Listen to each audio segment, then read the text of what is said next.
আপনার উপর কোন প্রভাবশালী ব্যক্তির ক্ষতির সম্ভাবনা রয়েছে। আল্লাহর কসম করে বলছি, বহুবার পরীক্ষিত আমলটা, কোরআনে কারীমের সর্বাধিক সর্বশ্রেষ্ঠ একটা আয়াত। আমার ভাই, আমার বন্ধুগণ, এই আমলটা শেষের দিকে শোনায় দিয়ে যাব। এই আমলটা যদি আপনি করতে পারেন, আপনার সকল বালা মুসিবত থেকে আল্লাহ আপনাকে হেফাজত করবে। তোর লাইগা কথা কয় না, দয়াল বাবা ভণ্ড বাবা লাগে আমার ডর, ফেরেশতারা গুর্জ মারবে কয়বরের ভিতর। কতক বাবা এমন গুণী,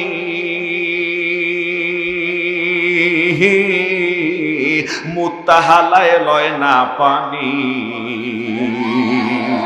আদম থেকে শুরু করে ঈসা নবী পর্যন্ত সবাই বলবে ইয়া নাফসি, হে আল্লাহ আমার কি অবস্থা হবে সেই কিয়ামতের ময়দানে।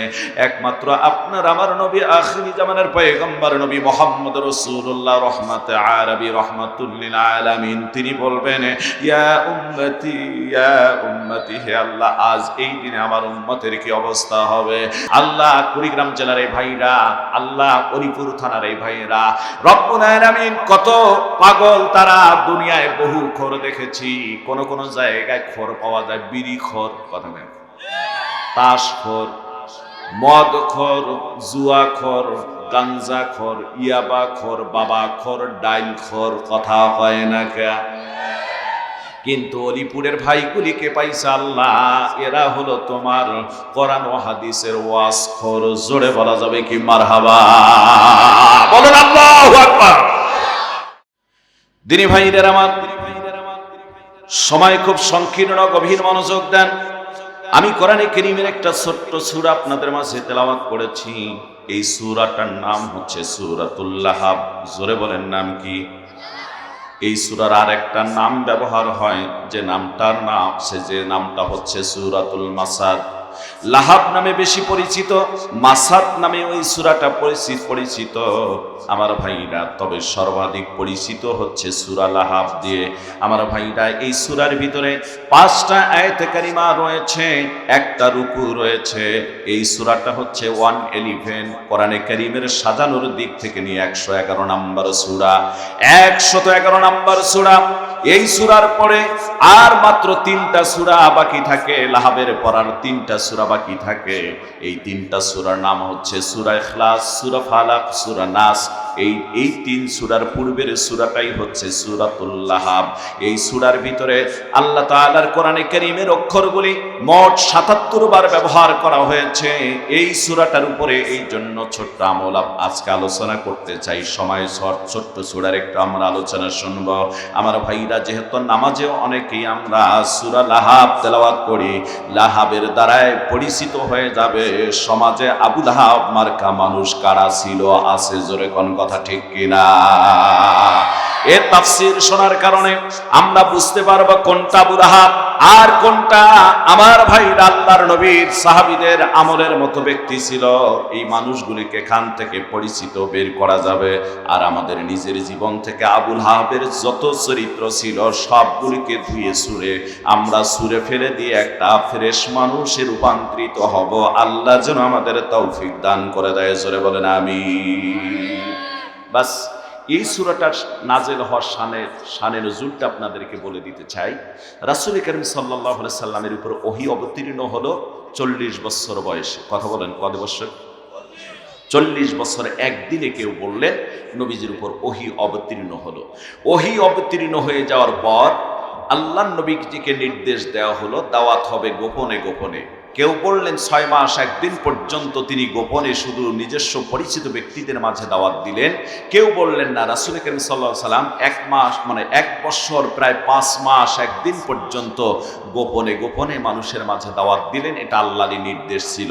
কিন্তু আমার ভাইরা, যখনই এই সময়টা পার হয়ে গেল, 6 মাস 1 দিন বলি আর 1 বছর 5 মাস 1 দিন বলি, এই সময়টা পার হওয়ার সঙ্গে সঙ্গে আল্লাহ রাব্বুল আলামিন নবী আমার হীরা গুহার মধ্যে ধ্যানমগ্ন এই সময় কোরআনে কারীমের আয়াত আল্লাহ পাক নাযিল করে দিলেন। আমার আল্লাহ বলেন, ইয়া আইয়ুহার রাসূল বাল্লিগ মা উনজিলা ইলাইকা মির রাব্বিক ওয়া ইন লাম তাফআল ফামা বাল্লাগতা রিসালাতাহু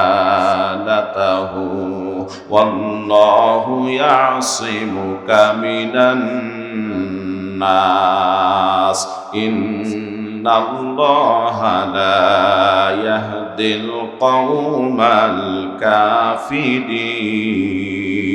জোরে বলেন আল্লাহু আকবার। আমার আল্লাহ রাব্বুল আলামিন বলেন, হে প্রিয় হাবিব, বাল্লিক, আপনি পৌঁছায় দিন মা উনজিলা ইলাইকা মির রাব্বিক, আপনার রবের পক্ষ থেকে যা নাজিল হয়, যে কোরআন নাজিল হয়, তা আপনি মানুষের মাঝে পৌঁছায় দিন। ওয়া ইল্লাম তাফআল ফামা বাল্লাগতা রিসালাতাহু, নবী গো, কোরআনের কথাগুলি যদি আপনি মানুষের মাঝে, হক কথাগুলি, কোরআনের দাওয়াতগুলি পৌঁছায় না দেন, ফামা বাল্লাগতা রিসালাতাহু, মনে করবেন আপনি রিসালাতের দায়িত্বই পালন করলেন না। ওয়াল্লাহু ইয়াসিমুকা মিনান নাস, হে হাবিব, হে প্রিয় নবী, আপনি কোরআনের কথাগুলি পৌঁছায় দিতে যাবেন, আপনাকে মানুষের ক্ষতি থেকে আমি আল্লাহই নিরাপত্তা দেব। জোরে বলুন না সুবহানাল্লাহ। বোঝা গেল কোরআনের কথা বলতে গেলেই হয়তো আঘাত আসবে, যার কারণে আল্লাহ ওয়াদা দিলেন আমি আপনাকে নিরাপত্তা দেব। সুবহানাল্লাহ বলেন। দিনী ভাইরা, যুগে যুগে যারা কোরআনের হক কথাগুলি বলেছে, আল্লাহর কসম করে বলছি, যার ইমানের বারুদ ছিল যত বেশি, এই মানুষগুলিকে ইমানি পরীক্ষা, অগ্নি পরীক্ষা দিতে হয়েছে তত বেশি। কথা বলেন না এখনো, ঠিক কিনা? ইমানি পরীক্ষা দিতে হয়েছে কোরআনের হক কথাগুলি বলতে গিয়ে। এদেশের কোরআনের পাখি নামে খ্যাত এদেশের যে ব্যক্তিটাকে এদেশেই শুধু নয়, অল বিশ্বে যাকে চেনেন, অন্য কোনো ব্যক্তিকে নয়, অল বিশ্বে এমন একজন ইসলামী স্কলারকে চেনেন আমার ভাইরা, আমার বন্ধুগণ, যেটি হচ্ছে আমাদের বাংলাদেশের গর্ব, আমাদের বাংলাদেশের একজন সূর্য সন্তান, অন্য কেউ নয়, মরহুম আল্লামা দেলোয়ার হোসেন সাঈদী রাহিমাহুল্লাহ। আল্লাহর বান্দা শুধুমাত্র কোরআনের হক কথা বলতে গিয়ে নির্যাতিত, নিষ্পেষিত, পদদলিত, 13টি বৎসর কারাগার বরণ করার পর বাতিলের কাছে মাথা নত না করে আল্লাহর জমিন, আল্লাহর দ্বীন প্রতিষ্ঠার জন্য শাহাদাতের অমীয় সুধা পান করেছেন। তবে আমি পরিষ্কার করে বলে দিতে চাই, টুডে টু এন্ড রাত হোক, কাল হোক, যারা তাকে নির্মমভাবে হত্যা করেছে, এই জমিনে তাদের বিচার হবেই হবে, হবে ইনশাআল্লাহ। কথা বলেন ঠিক কিনা? সময়ের শুধু অপেক্ষা। আল্লাহ ছাড় দেন, ছেড়ে দেন না, কথা কয় না কে? দিনী ভাইরা আমার, মনোযোগ দিয়ে দেন। আল্লাহ বলেন, হাবিব, কোরআনের কথাগুলি বলতে গেলে মানুষের কাছ থেকে আমি আল্লাহ আপনাকে নিরাপদ দেব, মানুষের ক্ষতির থেকে আমি আল্লাহ আপনাকে নিরাপত্তা দান করব, হেফাজত করব। ইন্নাল্লাহা লা ইয়াহদিল কওমাল কাফিরিন। হাবিব, আপনি জেনে রাখুন, নিশ্চয় আমি আল্লাহ তাআলা কাফের সম্প্রদায়দেরকে হিদায়াত দেই না। আমার ভাইরা, আমার বন্ধুগণ, বোঝা গেল কাফির যারা, এই লোকগুলি হিদায়াত প্রাপ্ত হতে পারে না। জোরে কোন ঠিক কিনা? আমার ভাইরা, ঠিক আল্লাহর হাবিব এই আয়াত যখন নাযিল হয়ে গেল, এবার প্রকাশ্যে দাওয়াত দিতে হবে। আল্লাহ নির্দেশ দিয়ে দিয়েছেন।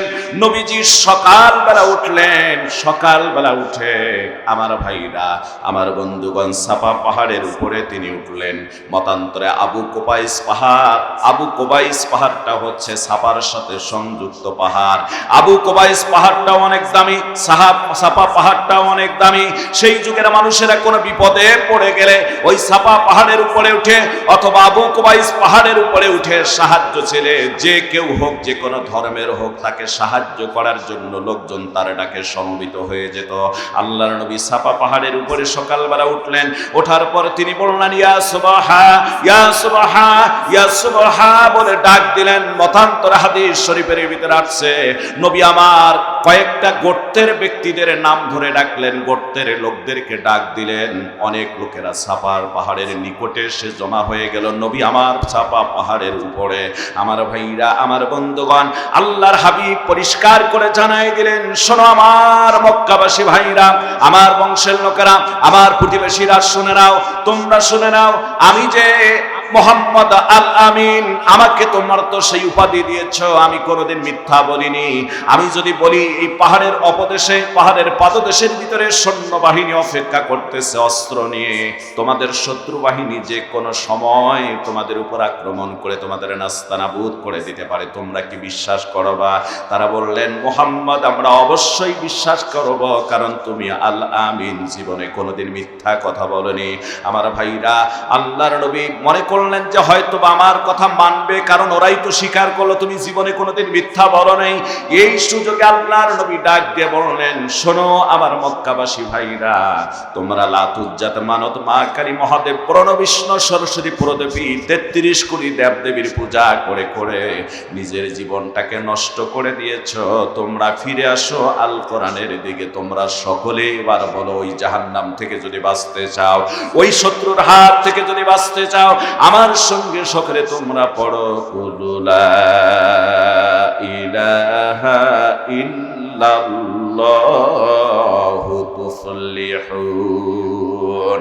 যখনই বলেছেন কুলু লা ইলাহা ইল্লাল্লাহু তুফলিহুন, আমার ভাইরা এতগুলি লোকের ভিতরে কেউ প্রতিবাদ আগেই করে নাই। নবীজির আপন চাচা যে লোকটার নাম ছিল আব্দুল উজ্জা, একটা মূর্তির নামের সঙ্গে নাম, আমার ভাইরা তখনও তার নাম আবুল আহাব না, আব্দুল উজ্জা নামে পরিচিত। কোন মতান্তরে কোন কিতাবে পাওয়া যায় কেউ তাকে আবুল আহাব বলেও ডাকতো। আমার আল্লাহ রব্বুল আলামিন ওই সময় বিশ্ব মানবতার মুক্তির দিশারির উপরে দেখেন কেমন আচরণ করলো আবুল আহাব। আপন ভাতিজা নবী মুহাম্মদের দিকে একটা পাথর তুলে নিয়ে পাথরটা ছুঁড়ে মারলেন নবীজির দেহের দিকে, যাতে পাথরকে আঘাত করে। এই পাথর যখন ছুঁড়ে মারলেন, আর আবুল আহাব বলতে থাকলো, তাব্বা লাকা আলিহাযা লিজামাতানা, তাব্বা লাকা আলিহাযা লিজামাতানা। এই জন্য বুঝি তুমি আমাদেরকে সকালবেলা সমবেত করেছো, তুমি ধ্বংস হয়ে যাও। এই পাথরটা অল্পতেই গিয়ে নবী মুহাম্মদ রাসূলুল্লাহর সামনে পড়ে গেল। আমার ভাইরা, নবী আমার চোখের পানি ছেড়ে দিয়ে যেন কান্না, দরদর করে কান্না করবেন এমন পরিবেশ। এত মানুষের ভিতরে অন্য কেউ নয়, আপন চাচা হয়ে আমার দিকে পাথর ছুঁড়ে মারল, আমার ধ্বংসের কথা বলল। আমার আল্লাহ বলেন, হাবিব কাঁদবেন না, হাবিব আপনার উপর আচরণ যা করেছে আমি আল্লাহই সহ্য করতে পারতেছি না। আমার আল্লাহর সাথে সাথে জিবরিলের মাধ্যমে ওই সাফা পাহাড়ের উপরে ওই অবস্থায় আল্লাহ রব্বুল আলামিন এই 5 আয়াত বিশিষ্ট কোরআনের সাজানোর দিক থেকে 111 নাম্বার সূরা, কমপ্লিট একটি সূরা আল্লাহর হাবিবের উপর সূরা লাহাব আল্লাহ নাযিল করে দিলেন। জোরে বলেন আল্লাহু আকবার। আল্লাহ বলছেন, বিসমিল্লাহির রহমানির রহিম, তাব্বাত ইয়াদা আবি লাহাবিন ওয়া তাব। ধ্বংস হোক বা ধ্বংস হয়ে গিয়েছে আবু লাহাবের 2 হস্ত, ধ্বংস হয়ে গিয়েছে সে নিজেই। জোরে বলুন না সুবহানাল্লাহ। আল্লাহ কয়, তুমি আমার নবীকে ধ্বংস করার কথা বদদুয়া দিচ্ছ, তাব্বা লাকা লিহাযা লিজামাতানা, মুহাম্মদ তুমি ধ্বংস হও, এই জন্য সকালে আমাদেরকে সমবেত করেছো। আর আল্লাহ বলতেছে, না, ধ্বংস আমার হাবিব নয়, ধ্বংস হয়ে গিয়েছো তুমি। আমার ভাইরা, আজ আবু লাহাব মানুষ সমাজে পাওয়া যায়, যারা ইসলামের বিরুদ্ধে কথা বলে, কোরআনের বিরুদ্ধে কথা বলে, এরাই এই যুগের আবু লাহাব, এতে কোনো সন্দেহ নাই। কথা বলেন ঠিক কিনা? এরা আবু লাহাব, সন্দেহ আসেনি? দিনী ভাইয়েরা আমার, আল্লাহ বললেন ধ্বংস হয়ে গিয়েছে আবু লাহাবের 2 হস্ত। বলুন তো, আল্লাহ যদি ধ্বংসের কথা বলেন, এই ধ্বংসের হাত থেকে কেউ তাকে বাঁচাতে পারবে? জোরে বলেন, পারবে? আল্লাহ বলা মানেই সে ধ্বংস হয়ে গিয়েছে। মনোযোগ দিয়ে দেন আমার ভাইরা, যত গভীরে যাবেন তত চমৎকার কিছু কথা আপনারা শুনতে পারবেন। শুধুমাত্র শুরু করতেছি। উলামা হযরতরা জানেন এই আয়াতের কত গুরুত্বপূর্ণ বিষয় রয়েছে। এরপর আমি সাইড কিছু কথা আপনাদের মাঝে জানিয়ে দিয়ে যাব। আমার ভাইরা, গত বছর 29শে অক্টোবর আমি গুনাহগার এই রৌমারী থানায় কাইম টাপুসর নামে একটা জায়গার মধ্যে মাহফিল করতে আসলাম। আসার পর ওনারা সভাপতি যাকে রাখছেন, তিনি মাদ্রাসার সভাপতি, তিনি মাহফিলের সভাপতি। উনি আমাকে বললেন, মাওলানা একটি কথা আগে আসলে হয়তো নিজের চোখে আপনি দেখতে পারতেন, আপনি দেরিতে এসেছেন। মাওলানা শুনে নেন, মাওলানা আমাদের এখানে একটি কবরস্থান আছে। এই কবরস্থান খনন করার সময় আমরা একটা কোরআন শরীফ পেয়েছি। এই কোরআন শরীফটা ধারণা করা হচ্ছে এই এলাকায় নদী ছিল 38-40 বছর আগে, হয়তো নদীতে ভেসে এসে মাটির প্রলয় পড়ে গিয়েছিল। মাওলানা এই কোরআন শরীফটা 38-40 বছর হয়ে গেল, মাটির নিচে অক্ষত একটা অক্ষরের ত্রুটি হয় নাই। জোরে বলা যাবে কি সুবহানাল্লাহ? এই কোরআন থেকে একটা কোরআনী আমল সবাইকে শেষের দিকে এসে জানিয়ে দেব ইনশাআল্লাহ। বলেন ইনশাআল্লাহ। এই আমলটা যদি কেউ করতে পারেন, আপনি বিপদে পড়েছেন, আপনার নামে মিথ্যা মামলা হয়েছে, আপনি জুলুমের শিকার, নির্যাতনের শিকার, আপনার উপর কোন প্রভাবশালী ব্যক্তির ক্ষতির সম্ভাবনা রয়েছে, আল্লাহর কসম করে বলছি বহুবার পরীক্ষিত আমলটা, কোরআনে কারীমের সর্বাধিক সর্বশ্রেষ্ঠ একটা আয়াত। আমার ভাই, আমার বন্ধুগণ, এই আমলটা শেষের দিকে শোনায় দিয়ে যাব। এই আমলটা যদি আপনি করতে পারেন, আপনার সকল বালা মুসিবত থেকে আল্লাহ আপনাকে হেফাজত করবে। আলহামদুলিল্লাহ বলেন। রাজি আছেন নি শুনতে? পাশাপাশি আমার ভাইরা, আবু লাহাবকে নবীজি কি বললেন? যে তোমরা লা তুজ্জাত মানত মা কালী মহাদেব বরণ বিষ্ণু সরস্বতী পরদেবী 33 কোটি দেবদেবীর পূজা করে নিজের জীবনটাকে ধ্বংস করেছ। ওদিকে না গিয়ে তোমরা কালিমা পড়ে সকল মক্কার লোকগুলিকে বললেন তোমরা ফিরে আসো। সেই জামানার মানুষগুলি যেমন আমার ভাইরা মূর্তি পূজা করত, আমার ভাইরা মনে রাখবেন গভীর মনোযোগ দিয়ে, আজও অন্য ধর্মের লোকেরা, সনাতন ধর্মের ভাইরা, ওরা মা বলে বেশি ডাকে। মা কালী, মা দুর্গা, মা মনসা, মা সরস্বতী, মা পরদেবী, মা অমুক তুমুক, কথা পায় না কেন? আর বর্তমান জামানার কিছু মানুষ আমরা শিরিকের সাথে লিপ্ত আছি, এরা বলি তালা বাবা, সালা বাবা, গাঞ্জা বাবা, ল্যাংটা বাবা, খাজা বাবা, গাজা বাবা, কথা কয় না কেন? বিড়ি বাবা, বদনা বাবা, গাদা বাবা, বাবার কোনো শেষ এই সমাজের ভিতরে নেই। আল্লাহর কসম করে বলছি, কোন আল্লাহর ওলিদের নিয়ে ব্যঙ্গ করার সাহস মাসুদুর রহমান সিদ্দিকীর নেই। এই জবানে এত বড় সাহস আল্লাহ দিতে পারে না। কিন্তু আমি যে কথাটা আপনাদের বলতে চাই, এই বাংলার জমিনে শাহজালাল, শাহপরান খান, জানালি, বাইজিদ বোস্তামি, অসংখ্য আল্লাহর ওলি আউলিয়া কেরাম এসে তারা মানুষকে দিন শিখাইছেন, নামাজ শিখাইছেন, রোজা শিখাইছেন, উযু শিখাইছেন, গোসল শিখাইছেন, পর্দা শিখাইছেন, ভালো পথে নিয়ে এসেছেন। কিন্তু বর্তমান জামানার মধ্যে বিনা পুঁজির ব্যবসা, এই ব্যবসা সাজাতে গিয়ে ওই আল্লাহর ওলিদের নাম নিয়ে আজকে বহু ভণ্ড সমাজের ভিতরে ভণ্ড পীর সেজেছে। এই ভণ্ডদের বিরুদ্ধে কথা বলার দরকার আছে বলে আমি মনে করি। কথা বলেন না কেন? ঠিক কিনা? আমি যে জেলায় নামাজ পড়াই জুমার, আমার ভাইরা সেখানে, অর্থাৎ শেরপুর জেলার মকসিদপুর নামে একটা জায়গা আছে, কুসুমহাটির থেকে মাত্র 1 কিলোমিটার পূর্বে। একাধিকবার এই মকসিদপুরে একটা মাদ্রাসায় মাহফিল করার সুযোগ আল্লাহ পাক আমাকে দিয়েছেন। 250 বিঘা ব্যাপী একটা ভণ্ডদের মাজার। কত বিঘা? কথা কয় না। ভিতরে তাদের দুম্বা আছে, উট আছে, খামার আছে, ভেড়া আছে, তারপর তাদের মনে করেন যে আপনার বিশাল বিশাল পুকুর আছে, বিশাল বিশাল ঘর আছে। তো এই সময়ের ভিতরে এখন তো একটা শুরু হয়ে গেছে। আল্লাহ বলছেন কুল জাআল হাক্ক ওয়া যাহাকাল বাতিল ইন্নাল বাতিলা কানা যাহুকা। সত্যের আগমন যখন ঘটে যায় তখন মিথ্যা বিলুপ্ত হয়ে যায়। কথা তাই না? এখন তো মানুষের ভিতরে ইমানি চেতনা এসে গেছে। 5 আগস্ট এই শিক্ষা দিয়ে গেছেন ছাত্র জনতারা। কথা পায় না কেন? ওই চেতনা আজকে সব জায়গায় ছড়িয়ে পড়েছে, শুধু বাংলাদেশ না, বিদেশও আন্দোলন করতে গিয়ে কয় তুমি কে আমি কে, বাংলাদেশ বাংলাদেশ। সুবহানাল্লাহ। বিদেশও কয় তুমি কে আমি কে, কয় আরেকজন, আর বাকিগুলো বলতেছে বাংলাদেশ বাংলাদেশ। মানে এটা এখন একটা মডেলে পরিণত হয়েছে বাংলাদেশ। তো যে কথাটা বলতেছিলাম, ওই সেই 250 বিঘার এই ভণ্ডদের এলাকায় 8 জন সাধারণ আলেম এবং সাধারণ ব্যক্তিরা, আলেম এবং সাধারণ ব্যক্তি সহ সেখানে গিয়েছিল। এক তাবলীগের ভাইকে ধরে নাকি ওরা বেঁধে সবগুলিকে বাচ্চা, তার মধ্যে 1-2 জনকে এত বেশি মেরেছিল, মারার কারণে একটা লোক 2-1 দিন পর চিকিৎসা অবস্থায় মারা যায়।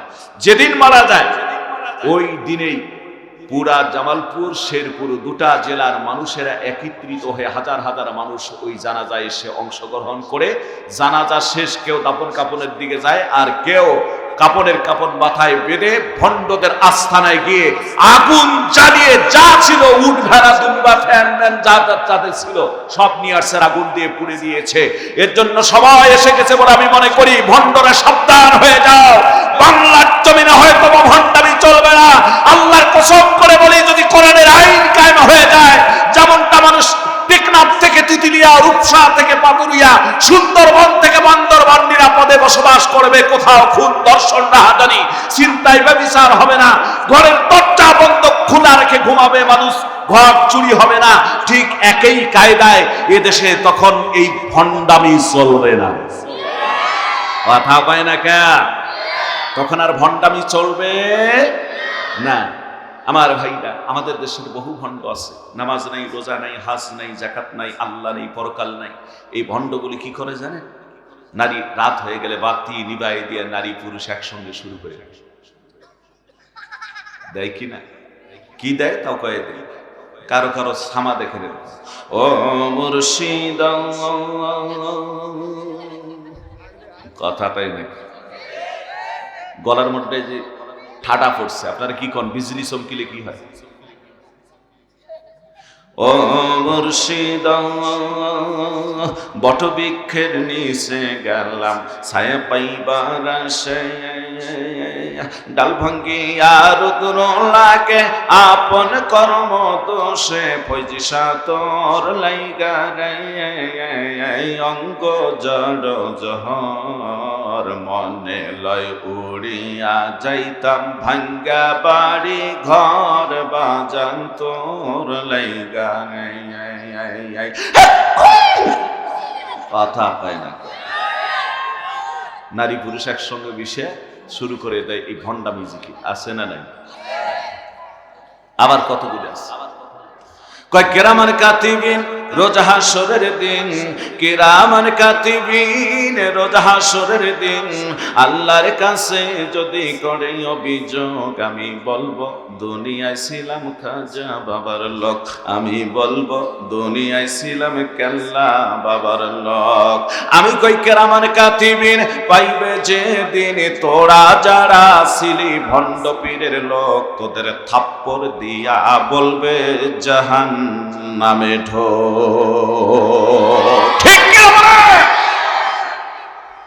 কিছু ভাইরা মনে মনে ভাবতেছে সর্বনাশ, হুজুর বুঝে আমার বিরুদ্ধে কয়, এ ভাই আল্লাহর কসম তোমার বিরুদ্ধে বলতেছি না, তুমি ভুল পথে থাকলে তোমার বিরুদ্ধে লাগবে। আমি যদি মদের ওয়াজ করি তাহলে মদ যে খায় সে কি আমার চুমা দিবে এসে নাকি? এ কবে বলে আমার বিরুদ্ধে ওয়াজ সাজা নিয়ে আসছে। সুদের বিরুদ্ধে ওয়াজ করলে কবে হুজুর আজকে বুঝি সারাদিন এই সুদের আয়াত আর হাদিস মুখস্থ করেছে আমার বিরুদ্ধে করার জন্য। ঘুষের বিরুদ্ধে করলে বলবে আমার বিরুদ্ধে করার জন্য আইছে। জেনার বিরুদ্ধে করলে জেনাখোর কবে আমার বিরুদ্ধে আইছে। এই জন্য তুমি যদি সঠিক থাকো তাহলে তোমার বিরুদ্ধে তো লাগবেই না। কথা পায় না দিনী ভাইরা আমার। এদিকে সময় নষ্ট করবো না, শুধুমাত্র একটু টাচ অ্যান্ড পাস দিয়ে যাই। কোন একদিন ইউটিউবাররা যেমন এই যে আলোচনা রেকর্ড করার জন্য এসেছে, এই ইউটিউবারের ভিতরে থেকে একজন ইউটিউবার আমারে ফোন দিয়ে বলল, হুজুর একটা মাহফিল, একটা আলোচনা আমি ছাড়িয়ে দিয়েছি, আপনি ওই আলোচনাটা দেখুন তো ক্যাপশনের ভিতরে কোনো ভুল আছে কিনা, যেটাকে থাম্বনেইল বলা হয়।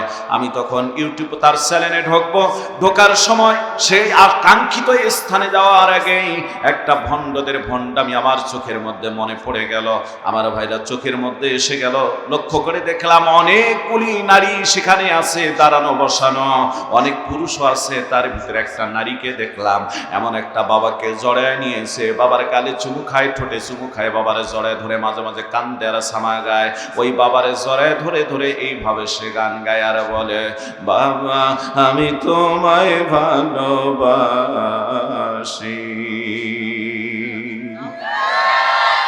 পকেটে নাউজুবিল্লাহ এখন আসেনি নেই না বানাই বলতেছে, ইউটিউব সার্চ দিলে এখনই পাবে।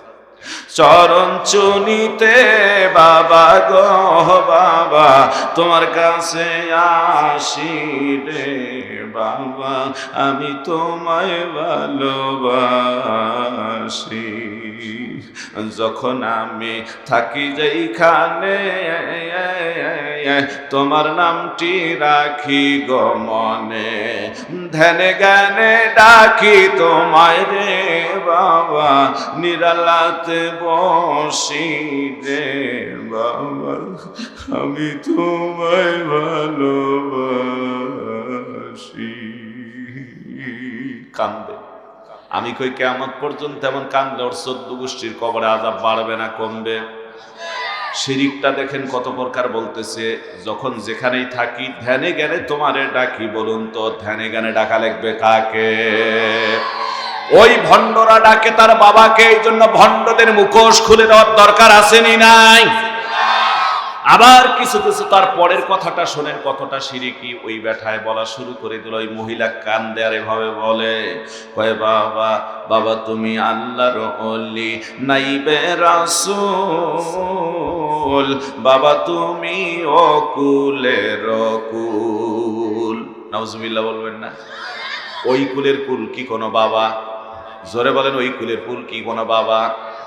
আমার ভাইরা যেখানে ওয়াকুলু আদম সফিউল্লাহ ইয়া নাফসি নাফসি, ওয়াকুলু নূহ নবিয়ুল্লাহ ইয়া নাফসি নাফসি, ওয়াকুলু মূসা কালিমুল্লাহ ইয়া নাফসি নাফসি, ওয়াকুলু ইব্রাহিম খলিলুল্লাহ ইয়া নাফসি নাফসি, ওয়াকুলু ইসমাঈল যাবিহুল্লাহ ইয়া নাফসি নাফসি, ওয়াকুলু ঈসা রূহুল্লাহ ইয়া নাফসি নাফসি, ওয়াকুলু মুহাম্মাদুর রাসূলুল্লাহ সাল্লাল্লাহু আলাইহি ওয়াসাল্লাম ইয়া উম্মতি ইয়া উম্মতি। জোরে বলুন আল্লাহু আকবার। আদম থেকে শুরু করে ঈসা নবী পর্যন্ত সবাই বলবে ইয়া নাফসি, হে আল্লাহ আমার কি অবস্থা হবে সেই কিয়ামতের ময়দানে। একমাত্র আপনার আমার নবী আখিরি জামানার পয়গম্বর নবী মুহাম্মদ রাসূলুল্লাহ রহমাতে আরবি রহমাতুল লিল আলামিন, তিনি বলবেন ইয়া উম্মতি ইয়া উম্মতি, হে আল্লাহ আজ এই দিনে আমার উম্মতের কি অবস্থা হবে। যেই দিন নবীরা পর্যন্ত আদম থেকে ঈসা নবী পর্যন্ত নাফসি নাফসি বলবে, ওই দিন এই ভণ্ডদের সামান্য কোনো টাইম থাকার কথা না।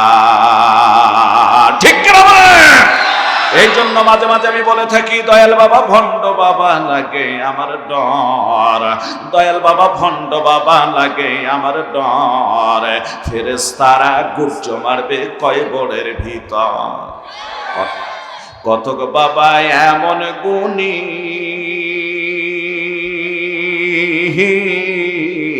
মুত্তাহালায় লয় না পানি।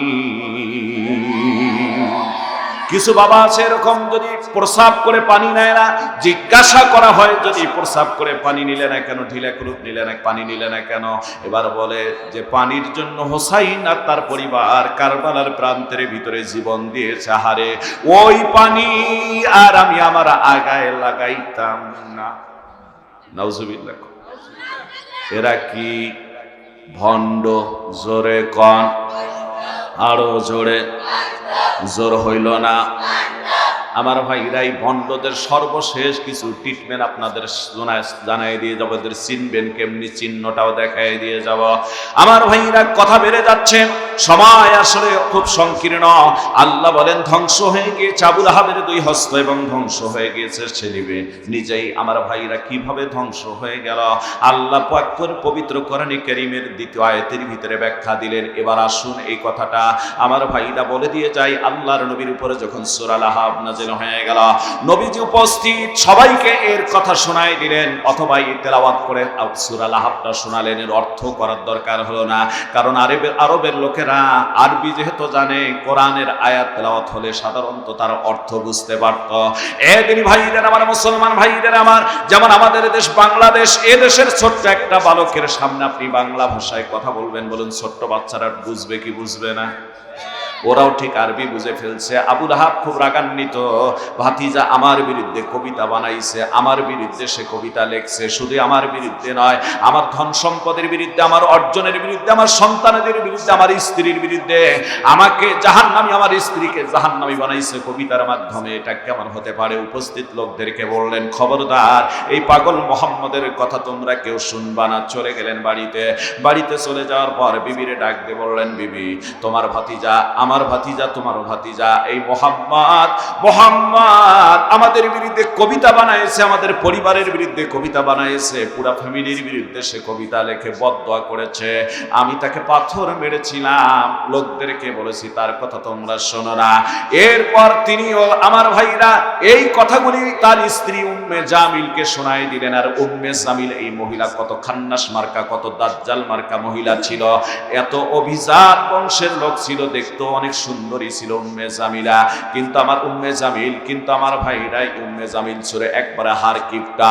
বাড়িতে কোনোদিন লাকড়ি ক্রয় করতো না, খড়ি কিনতো না, জঙ্গলে যাইতে, এত ধনী ব্যক্তি হওয়ার পরে, তোর পরমা সুন্দরী হওয়ার পরে জঙ্গলে গিয়ে লাকড়ি সংগ্রহ করে নিয়ে এসে আমার ভাইরা রান্না করতো, আর ওর সঙ্গে লাকড়ির ভিতরে গাছের কাঠা, তীক্ষ্ণ কাঠাগুলি জড়ায় নিয়ে ভিতরে আসতো।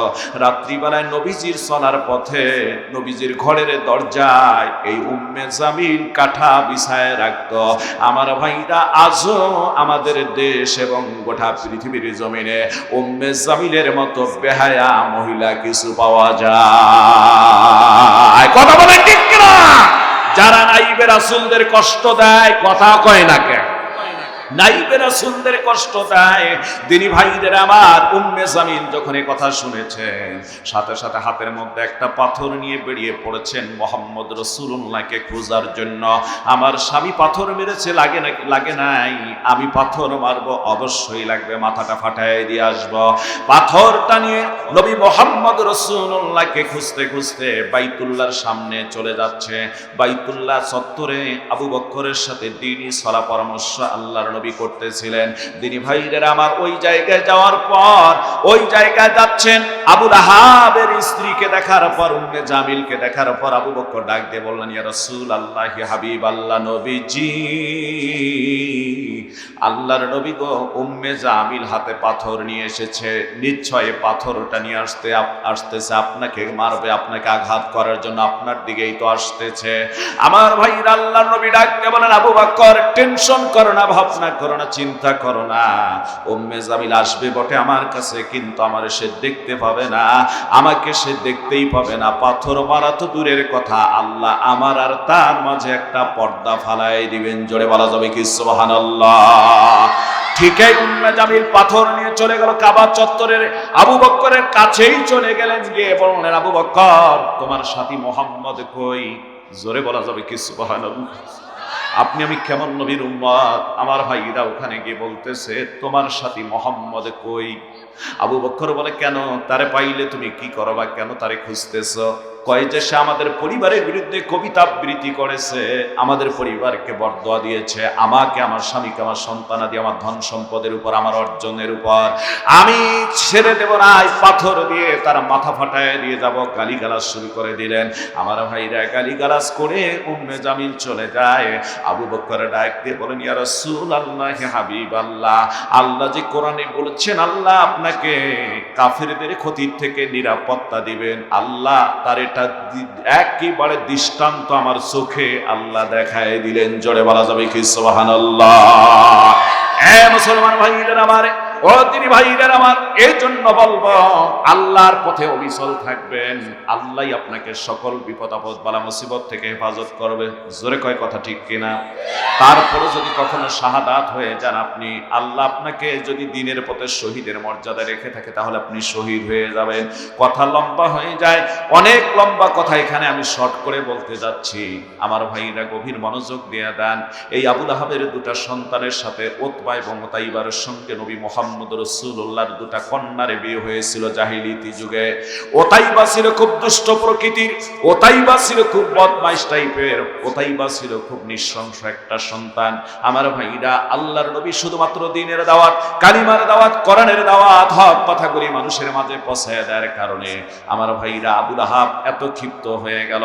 আবু লাহাব তার দুজন সন্তানকে ডাক দিয়ে বলল, বেটারা, আমার ঔরজ্জাত সন্তান তোমরা, আমি নির্দেশ দিয়ে দিচ্ছি মুহাম্মদের বাড়িতে যাবা, মুহাম্মদকে গিয়ে তোমরা স্পষ্ট ভাষায় দুজনে গিয়ে গালিগালাজ করার পর মুহাম্মদের কন্যাকে তালাক দিয়ে আসবা, ওর সাথে আমাদের কোনো সম্পর্ক নেই। আমার ভাইরা শুধুমাত্র দ্বীনের দাওয়াতের উপর থাকার কারণে দেখেন কতটা আমার ভাইরা অমানুষিক আচরণ তার উপর করে ফেললেন। ওতাইবা দুষ্ট প্রকৃতির ছিল, সে আগেই দৌড় দিয়ে চলে গেল। চলে যাওয়ার পর নবী মুহাম্মদ রাসূলুল্লাহকে চিৎকার করে জোরে জোরে ডাক দিয়ে বাইরে বের হতে বললেন, নাম ধরে ডাকলেন। জোরে বলা যাবে কি নাউজুবিল্লাহ? একদিকে শ্বশুর, আমার ভাইরা তাকে নাম ধরে ডাকলো। নবী মোহাম্মদ রাসূলুল্লাহ বাইরে বেরোলে বিভিন্ন গালিগালাজ পারলেন, পারার পরা ওতাইবা বললেন, তোমার মেয়েকে আমি তালাক দিলাম, ডিভোর্স দিলাম, তোমার মেয়ের দিয়ে আর সংসার করব না। আল্লাহর নবীর চেহারার দিকে আবু লাহাবের এই সন্তান ওতাইবা থুতু নিক্ষেপ করে ফেললো। যখনই থুতু নিক্ষেপ করেছে, কিতাবের ভিতরে আর সেই থুতুটা অল্পতেই নবীজির চেহারার মধ্যে লাগে নাই, কাছে গিয়ে পড়ে গিয়েছে। আমার নবী বড় কষ্ট পেয়ে গিয়ে নবী আমার ডাক দিয়ে আল্লাহকে বলছেন, আমার আল্লাহ, এই আবু লাহাবের এই সন্তানটার প্রতি আল্লাহ তোমার পৃথিবীতে অনেক কুকুর আছে, একটা কুকুর তার পিছনে তুমি লেলিয়ে দাও। জোরে বলা যাবে কি সুবহানাল্লাহ। আবু লাহাবের সন্তান উতাইবা বাড়িতে চলে আসলো। বাড়িতে চলে আসার পর ওতাইবা ফিরে আসার পর বললেন, আব্বা, আম্মা, আমি মোহাম্মদের মেয়েকে ডিভোর্স দিয়ে এসেছি, তালাক দিয়ে এসেছি, গালিগালাজ করেছি, এমনকি তার মুখের দিকে থুতু নিক্ষেপ করেছি। আরবের জমিনের মধ্যে সবচেয়ে নিকৃষ্ট কাজ ছিল কারো গায়ে থুতু নিক্ষেপ করা, এটা কেউ বরদাস্ত করতো না। আমার ভাইরা, এখনো যদি কেউ কারো গায়ে থুতু নিক্ষেপ করে, সে কখনোই সহ্য করবে না। জোরে কোন কথা ঠিক কি না? আমার ভাইরা, আবু লাহাবের সন্তান ওতাইবা বললেন, আমি মোহাম্মদের প্রতি থুতু নিক্ষেপ করেছি। আবু লাহাব বলল, বেটা মোহাম্মদ এই সময় কিছু তোমারে কি বলে নাই? কিছু কি বলে নাই? ডাক দিয়ে বললেন, মোহাম্মদ বলেছে, একটা কথা বলেছে, আল্লাহ তুমি তোমার যতগুলি কুকুর আছে, একটা কুকুর ওই ওতাইবার প্রতি, আবু লাহাবের এই সন্তানের প্রতি তুমি লাগিয়ে দাও, লেলিয়ে দাও। আবু লাহাব ডাক দিয়ে তার স্ত্রীকে উম্মে জামিলকে বললেন, উম্মে জামিল, আজ থেকে ছেলেকে খুব চোখে চোখে তুমি রাখবা, আমিও রাখবো। আমার কেন যেন ভয় হয় গো, এই ছেলেটার কথা যা বলে তা হয়ে যায়, কখন না জানি কুকুর এসে আমার সন্তানের উপর হামলা করে বসে। জোরে বলুন না আল্লাহু আকবার। ভয় তৈরি হয়েছে কি হয় নাই? জোরে বলেন, হয়েছে কি হয় নাই? এদিন ভাইদের আমার, আবু লাহাবের কি পরিণতি হয়, আবু লাহাবের স্ত্রীর কি পরিণতি হয়, তার সন্তানের কি পরিণতি হয়, স্বল্প সময়ের ভিতরে কথাগুলি যতটুকু বলা সম্ভব হয় একটু বলার চেষ্টা করব। ফিরে আসুন আমার ভাইরা, এই আবু লাহাবের এই সন্তানটার ব্যাপারে যে আল্লাহর নবী বদদোয়া করলেন, একটা কুকুর লেলিয়ে দাও। এই কুকুর মানে কুকুর না, আল্লাহ রব্বুল আলামিনের কাছে এটাই বুঝাইছেন, আল্লাহ তুমি এই আবু লাহাবের এই সন্তানের প্রতি একটা বাঘ লেলিয়ে দিয়ে। জোরে বলা যাবে কি সুবহানাল্লাহ। আবু লাহাব খুব নজরে রাখলেন, চোখে চোখে রাখেন, তার স্ত্রী চোখে চোখে সন্তানকে রাখেন, কুকুর দেখলে তাকে সামলানোর চেষ্টা করেন। আমার ভাইরা, অনেকদিন পর আবু লাহাবের এই সন্তানটাকে আবু লাহাব সিরিয়ায় ব্যবসার জন্য পাঠাবেন। সে ছিল দলের সর্দার, আবু লাহাব নিজেও ব্যবসায় যাইত। একদিন উপস্থিত সকল লোকদেরকে ডাক দিয়ে বললেন, বণিক দলেরা, আমি তো এই ব্যবসার ভিতরে তোমাদের সঙ্গে যাচ্ছি না, আমার সন্তান ওতাইবাকে পাঠাবো, তবে আমার ভয় হচ্ছে, এর জন্য তোমরা কুকুর থেকে একটু সাবধানে রাখবা, তোমরা এর নিরাপত্তা দিতে পারবা কি? সকলে বললেন, নেতা, আপনি আমাদের নেতা, আপনার ছেলেও আমাদের নেতা, এই নেতার নিরাপত্তা যেভাবে দেয়া লাগে আমরা অবশ্যই সেভাবে দেব। আপনি শুনুন আমরা কিভাবে আপনার ছেলের নিরাপত্তা দেব। যেখানে তাবু টানাবো, এই তাবু টানানোর জায়গায় আমরা চতুর্দিকে আগে উটগুলিকে শোয়ায় রাখবো, উটগুলিকে গোল করে শোয়ায় রাখবো, উটগুলি বেঁধে রাখবো, তারপর আমরা আমাদের বেড পাড়বো, এরপর আমাদের মাল সামানা আমাদের ভিতরে রাখবো, কারণ মাল সামানাও দামি জিনিস। তারপর মাঝখানে আপনার সন্তানের জন্য একটা বেড তৈরি করে দিয়ে এটা মাছার মতো করে উঁচু করে রাখবো, যাতে কুকুর সেখানে উঠতে পারে না। আমার ভাইরা, আবু লাহাব বলল, ঠিক আছে, তোমাদের গুড আইডিয়া, অনেক ভালো তোমাদের আইডিয়া দিয়েছো, এইভাবে নিরাপত্তা দিয়ে দিও। আমার ভাইরা চলে গেল ব্যবসায় চলে যাওয়া হলো, রাত্রিতে তাবু টানানো হবে। এই আবু লাহাবের সন্তানকে এত বেষ্টনীর ভিতরে কিভাবে একটা বনের বাঘ এসে নির্মম ভাবে হত্যা করবে শুনতে রাজি আছেননি? আবু লাহাবের পরিণতি কি হয় শুনতে রাজি আছেননি? কারা কারা আছেন আল্লাহু আকবার বলে হাত উঠান, আল্লাহ কবুল করুন।